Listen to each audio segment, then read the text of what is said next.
Hi friends, అందరికీ నమస్తే. Welcome to our channel. Right now మనం మేడారంలో అయితే ఉన్నాం. సో మేడారం నుంచి మనం అప్డేట్ ఏంటంటే పగిడిద్దరాజుని అయితే తీసుకొస్తున్నారు. పూనుగొండ్ల నుండి పగిడిద్దరాజుని మంగళవారం ఎర్లీ మార్నింగ్ తీసుకొచ్చారు. సో పూనుగొండ్ల నుండి మేడారానికి 75 కిలోమీటర్స్ అయితే ఉంటుంది. సో పూనుగొండ్ల దేవుని గుట్టపై నుండి పగిడిద్దరాజుని తీసుకొస్తూ మరి సాయంత్రం పూట కర్కపల్లి లక్ష్మీపురంలో బస చేసి అక్కడ పూజ కార్యక్రమాలు చేసిన తర్వాత బుధవారం ఎర్లీ మార్నింగ్ అనగా ఈరోజు మార్నింగే మరి పగిడిద్దరాజుని అయితే తీసుకురావడం అయితే జరుగుతూ ఉంది. సో సాయంత్రం వరకు మేడారానికి అయితే పగిడిద్దరాజు అయితే చేరుకుంటాడు.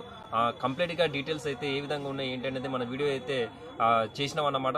ఏ విధంగా అనిపించిందో మీరు కూడా చూసి కామెంట్ అయితే చేయండి.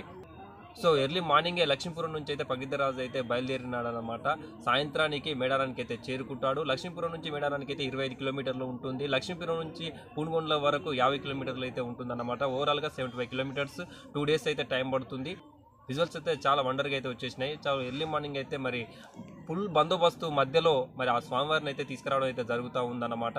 సో ఏ విధంగా ఉంది ఏందనేది మీరు కూడా చూడండి. చూసిన తర్వాత ఎలా అనిపించింది కామెంట్ అయితే తెలియజేయండి. నచ్చితే లైక్ చేయండి. Thank you so much friends.